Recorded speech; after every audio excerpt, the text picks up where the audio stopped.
So let us start the theorem of angles between the tangent and secant. आता इथे आपल्याला practice set बघायचं आहे 3.5 आणि प्रॅक्टिस सेट 3.5 साठी आपल्याला याच्यामध्ये 4 कन्सेप्ट आहेत. हे 4 कन्सेप्ट जर आपल्याला कळल्या तर प्रॅक्टिस सेट 3.5 इझिली येईल.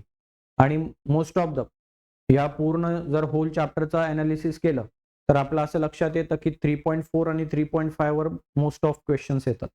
हा, त्याच्यामधलं हे एक इम्पॉर्टंट थेरम आहे, theorem of angle between the tangent and secant. त्याच्यानंतर आहे theorem of internal division of chords. त्याच्यानंतर theorem of external division of chords आणि theorem of tangent secant segment theorem. Okay, tangent secant segment theorem हे 4 concept आहेत, हे 4 theorems आहेत. हे 4 समजले की practice set 3.5 becomes very easy. चला काय सांगतो आता, तुम्हाला ऑलरेडी माहिती आहे, तुम्ही काय बघितलेलं आहे सर, याच्या अगोदर ही अशी थोडीशी कन्सेप्ट आपण कुठेतरी शिकलोय आणि ती कोणाच्या बाबतीत शिकलोय? इन्स्क्राइब्ड अँगल थेरमच्या बाबतीमध्ये. कोणत्या अँगलच्या बाबतीमध्ये? Inscribed angle theorem. याच्यामध्ये काय बघितलं होतं आपण इन्स्क्राइब्ड अँगल मध्ये?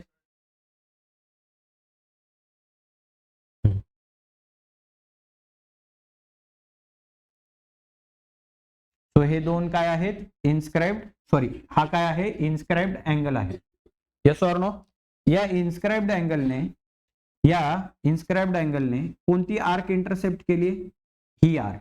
ओके, त्याचं नाव देऊया आपण A B C is a inscribed angle. Angle ABC काय आहे? आणि त्याने कोणती आर्क इंटरसेप्ट केली आहे? आर्क एसी काय केली आहे? इंटरसेप्ट केली. सो याचं आर्क, सॉरी इंटरसेप्टेड आर्क कोणती आहे? एसी, आणि त्याचं मेजरमेंट किती आहे? 100. जर याचं मेजरमेंट 100 असेल तर हा जो अँगल आहे ए बी सी, हा अँगल किती डिग्रीचा असेल? म्हणजे तो काय असतो? या मेजरमेंट ऑफ आर्कच्या हाफ असतो का? इंटरसेप्टेड आर्कच्या हाफ असतो. असं कोण सांगत होतं आपल्याला? Inscribed angle theorem. हे कोण सांगत होतं? Inscribed angle theorem. Similar concept इथे पण आहे. हा पण एक प्रकारे इन्स्क्राइब्ड अँगलच आहे, नाही पण आहे. ओके, कसं? तर बघा, हा त्याचा वर्टेक्स आहे अँगलचा. कोणता अँगल आहे? ए बी आणि सी हा एक अँगल आहे. Yes or no? A B C angle. याची वन ऑफ द आर्क म्हणतोय मी, नाही, साइड. कोणती साइड? ए बी सर्कलला इंटरसेक्ट करते का? आणि ही दुसरी साइड सर्कलला टच करते का? ओके, आणि याच्यामुळे कोणती आर्क इंटरसेप्ट झाली? तर बघा, ही A D B, ADB arc intercept झाली. तो या पद्धतीने कोणतं थेरम आहे? Theorem of angle between tangent and secant. आता याच्यामध्ये ही बीसी ही टँजंट आहे का रे? बघा, बीसी टँजंट आहे का? आहे ना. बघा, हिला जर मी पुढे वाढवलं, इन्क्रीज केलं, तर तुमच्या असं लक्षात येईल की ही लाईन बीसी या सर्कलला ओनली बी पॉइंट मध्ये इंटरसेक्ट करते. Yes or no? सो हा पॉइंट बी काय आहे रे? पॉइंट ऑफ कॉन्टॅक्ट आहे. पॉइंट बी काय आहे? सो त्या पद्धतीने बीसी ही काय झाली? टँजंट, आणि ही काय झाली? सिकंड. सर्कलला किती पॉइंट मध्ये इंटरसेक्ट करते? 2 पॉइंट मध्ये. म्हणून या थेरमला काय म्हणतात? ही अँगल बिटवीन, इथे अँगल तयार झालाय कोणाच्या मध्ये? एक टँजंट आणि एक सिकंडच्या मध्ये काय तयार झालंय? टँजंट, सॉरी अँगल तयार झालाय. कोणता अँगल तयार झालाय? Angle A B C. कोणता अँगल तयार झालाय? A B C. आता मला सांगा, या अँगलचं मेजरमेंट किती असेल? तर ते पण किती असेल? Half of measurement of arc A D B. कोणाच्या इक्वल असेल? Measurement of arc A D B च्या काय असेल? ए डी बी च्या काय असेल? हाफ. आता क्लिअर दिसतंय इथे काय दिसतंय? क्लिअर. हा काय रे? Centre of circle. आणि या सेंटर ऑफ सर्कल पासून रेडियस वर काढलेली लाईन एम बी काय आहे? रेडियस. सगळ्यात पहिलं टँजंट थेरम आठवा. टँजंट थेरम काय सांगतं? की radius of circle is perpendicular to the tangent at the point of contact. सांगितलं होतं. टँजंट थेरम काय सांगतं? परत एकदा सांगतो. की सर्कल आहे, सर्कल मध्ये रेडियस आहे, रेडियस टँजंटला काय असते, परपेंडिक्युलर असते. काय असते, म्हणजे तो अँगल 90 डिग्रीचा असतो हे कोण दाखवतं, टँजंट थेरम दाखवतो. बरोबर. म्हणजे तुम्हाला असं म्हणता येईल का की ए बी आणि सी हा अँगल 90 डिग्रीचा आहे. त्यातल्या त्यात आणखी जर एक गोष्ट तुमच्या लक्षात येत असेल तर मला सांगा रे, ए बी काय आहे, डायमीटर आहे, म्हणजे ए डी बी काय असेल, आणि सेमी सर्क्युलर आर्कचं मेजरमेंट किती असतं, आहे का 180. मग त्याचं जर हाफ केलं तर किती येईल, मग तुम्हाला हा दिसतोय का 90 डिग्रीचा, आणि ते आपण प्रूफ पण केलं की ही सर्कल आहे, ही रेडियस आहे, ही टँजंट आहे. So radius is perpendicular to the tangent at point of contact. Okay. So overall आपल्याला काय लक्षात, ओव्हरऑल आपल्याला लक्षात काय ठेवायचंय, तर एखाद्या सर्कलमध्ये जर एक टँजंट असेल, आता इथे मी एक टँजंट ड्रॉ करतो, ही टँजंट आहे. ओके. आणि दुसरी काय आहे, एक सिकंट आहे, दुसरी काय आहे, सिकंट आहे. मग हा टँजंट समजा बी, याला नाव देऊया सी, आणि हा कोणता पॉइंट आहे तुमचा, डी. सो याच्यामुळे कोणता अँगल तयार झालाय, बी सी आणि डी, कोणता अँगल तयार झालाय. सो ह्या अँगल बी सी डी चं मेजरमेंट किती असतं, त्यांनी कोणती आर्क इंटरसेप्ट केली आहे, डीसी. मेजरमेंट ऑफ आर्क डीसीच्या काय असतं, हाफ असतं. कळलं, येस ऑर नो. आणखी एक घेऊया एक्झाम्पल. इथे सर्कल दिले तुम्हाला,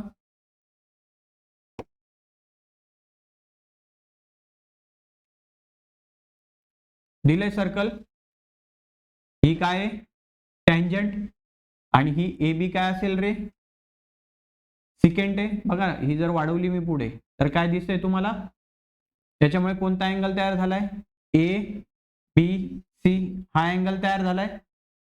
मग या अँगलचं मेजरमेंट किती असेल, बघा अँगल एबीसी चं मेजरमेंट किती असेल, त्याने कोणती आर्क इंटरसेप्ट केली आहे, तर ए डी बी ही आर्क इंटरसेप्ट केली आहे. बरोबर. So half of measurement of arc A D B, A D B च्या काय असतं,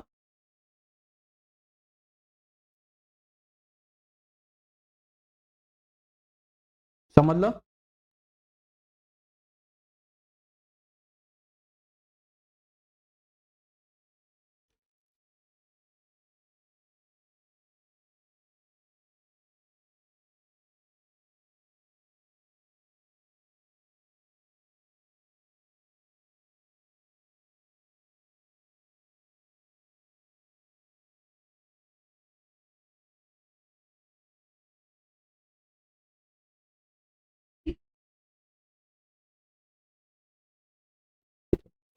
ठीक, बरोबर.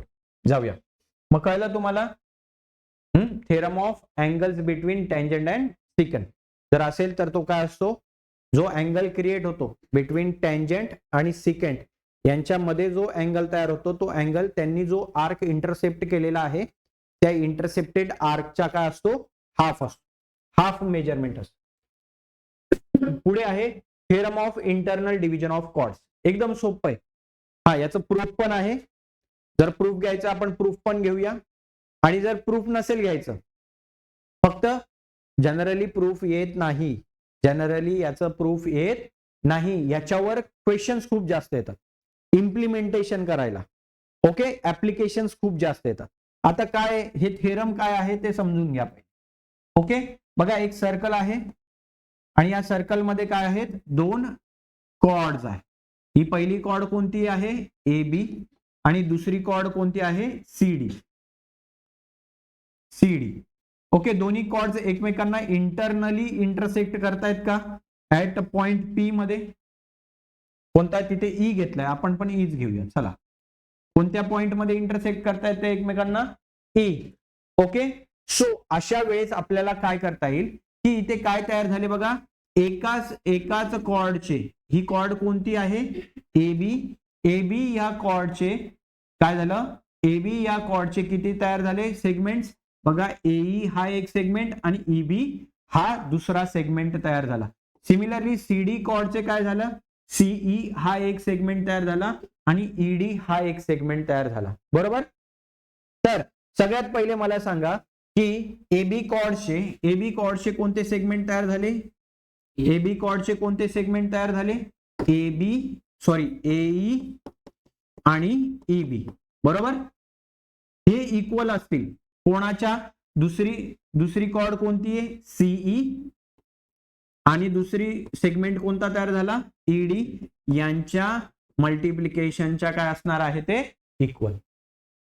आलं लक्षामध्ये? आता परीक्षेमध्ये बघा, सिंपल 2 मार्काचा क्वेश्चन कसा विचारतात. तुम्हाला सी दिलाय 2 सेंटीमीटर, ईबी दिलाय 4 सेंटीमीटर. असं समजा 4 नको घेऊयात, याला घेऊयात 4 आणि हा पण किती दिलाय? 2 किंवा 3 सेंटीमीटर दिलाय. याला 6 घ्या. हा 6 सेंटीमीटर आहे, हा 3 सेंटीमीटर आहे आणि काय म्हणतील? ईडी फाइंड आउट करा. काय फाइंड आउट करा? हा, मग चला, एईचं मेजरमेंट किती दिलंय तुम्हाला? 6. ईबी किती दिलेलं आहे तुम्हाला? 3 इज इक्वल टू सीई किती दिलंय? 2 आणि ईडी किती माहिती नाही म्हणजे काढायचंय. एक्स म्हणा किंवा त्याला ईडीच म्हणा. ओके, हा 2 इकडे मल्टिप्लाय इकडे येताना काय होईल? Divide. So 6 multiply by 3 divided by 2 is equal to what? ED. 2 1 जा 2, 2 3 जा 6. Therefore ED is equal to काय आलं? 3 3 जा 9. सो ईडी किती असेल? 9 सेंटीमीटर. समजलं? असे प्रश्न येतात याच्यावर. कळलं का तुम्हाला? हा, सो इथे बघा, इथे कोणकोणत्या प्रकारचे सेगमेंट्स तयार झालेले आहेत. तर पहिला सेगमेंट आहे AE. So AE multiply by ED हा इक्वल असेल कोणाच्या? CE multiply by ED. Okay, कळलं तुम्हाला? हे याला म्हणतात theorem of internal division of chords. आता बघा, सिमिलर थेरम आपण आणखी कुठेतरी बघितलंय, आत्ताच बघितलं होतं. ओके, काय होतं रे ते? एक सर्कल, त्याच्यामध्ये काय होत्या? 2 कॉर्ड्स एकमेकांना इंटरसेक्ट करतात, पण त्या ठिकाणी आपण अँगल्स काढले होते. त्या ठिकाणी काय काढले होते? अँगल्स काढले होते. या ठिकाणी आपण काय काढतोय? सेगमेंट्स काढतोय. काय काढतोय या ठिकाणी? हा मेन डिफरन्स आहे दोघांमध्ये. तिथे आपण अँगल फाइंड आउट केले होते, इथे आपण काय फाइंड आउट करतोय? सेगमेंट. कळलं? समजलं तुम्हाला? सो सिंपल आहे, जेही सेगमेंट्स तयार झालेत, AE multiply by EB, CE multiply by ED. Okay, आणि यांच्यामध्ये काय आहे?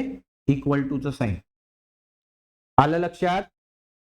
ओके, कन्फ्युजन करायचं नाही. चला नेक्स्ट. मग आता दुसरं आहे theorem of external division of chords. काय? Theorem of external division of chords. आता सिमिलरली एक सर्कल असेल, लक्षात घ्या.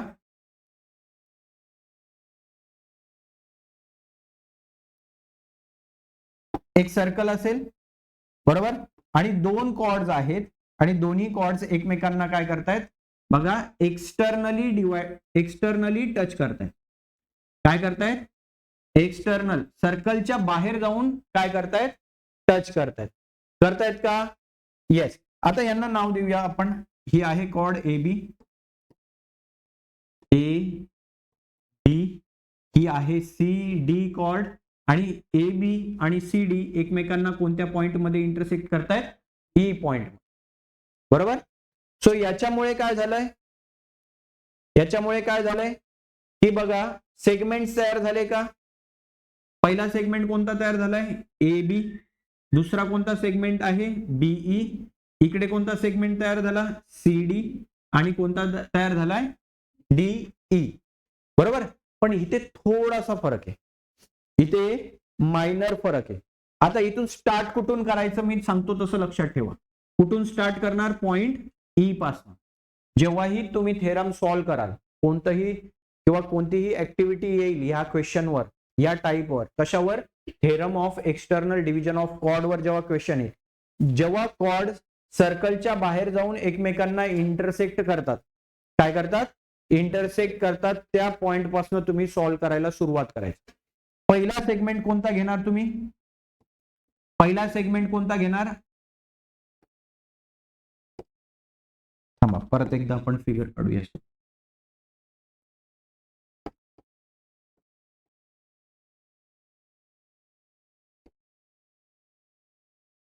ठीक आहे. हा, ई पॉइंट, ही ए बी कॉर्ड, ही सी डी कॉर्ड.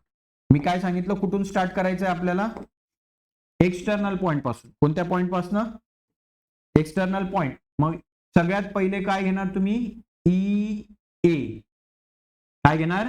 ई ए. सगळ्यात लॉंगेस्ट लाईन किंवा सगळ्यात लॉंगेस्ट सेगमेंट कोणती आहे? ए ई. आणि बाहेरची सेगमेंट कोणती आहे? बीई. बाहेरची सेगमेंट कोणती आहे? बीई. यांचं मल्टिप्लिकेशन. बघा, गेल्या थेरम मध्ये आपण काय बघितलं होतं की आपण सिंपल घेतलं होतं. AE multiply by EB, CE multiply by ED, असं डिरेक्टली घेतलं होतं. ओके, इथे तसं नाहीये. इथे तुम्हाला काय घ्यायची आहे? लॉंगेस्ट सेगमेंट घ्यायची आहे. लॉंगेस्ट सेगमेंट कोणती आहे? एई. आणि बाहेरची सेगमेंट कोणती आहे? सर्कलच्या बाहेरची सेगमेंट कोणती आहे? बीई. ही इक्वल असेल कोणाच्या? लॉंगेस्ट सेगमेंट कोणती? सीई. लॉंगेस्ट सेगमेंट कोणती? सीई. आणि सर्कलच्या बाहेरची सेगमेंट कोणती? डीई. कळलं का? कळलं तुम्हाला? Longest segment multiply by external segment. Longest segment multiply by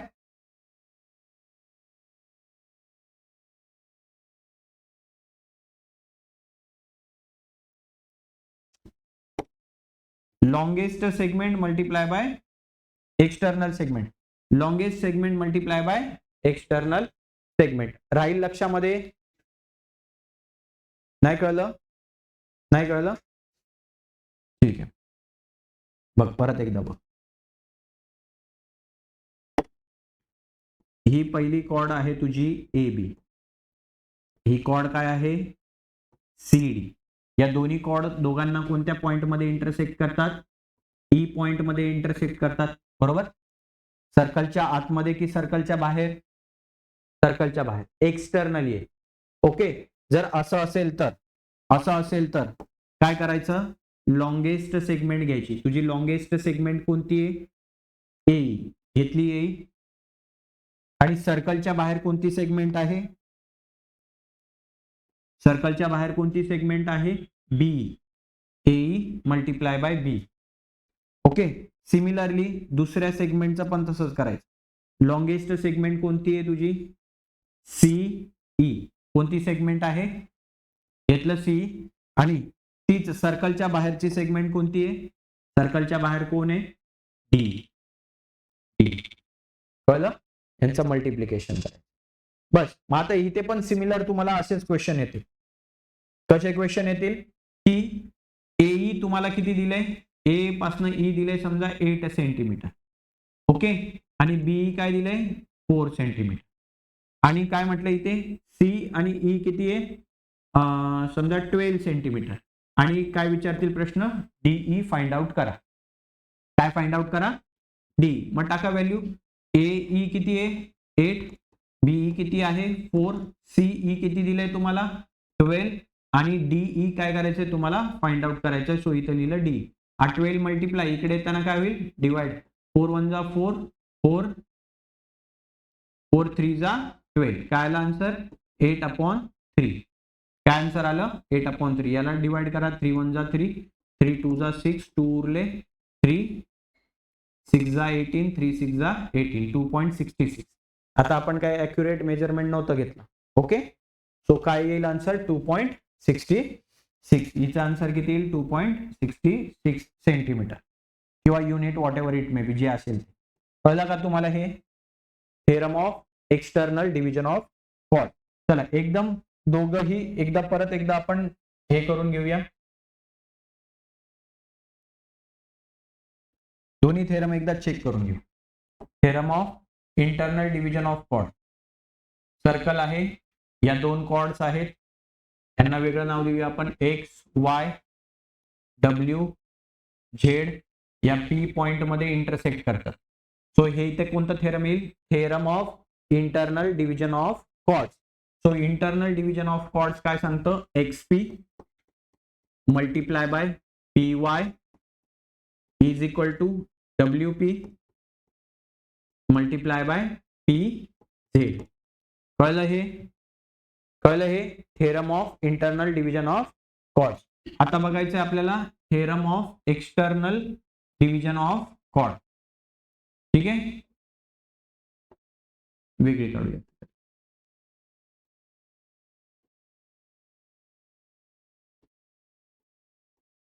याला नाव देतो मी पी पॉइंट, ही एक्स वाय लाईन आणि ही डी एफ लाईन.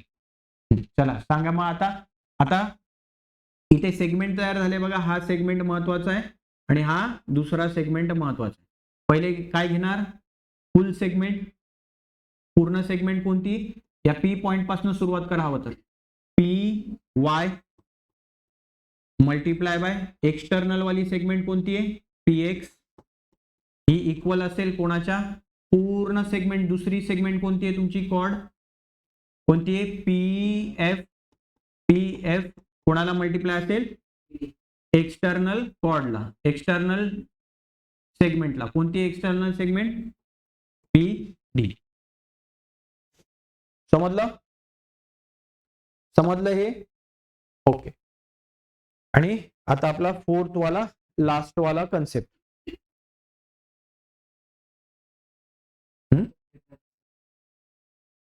ओके, आलंय, परत आलंय. हॅलो.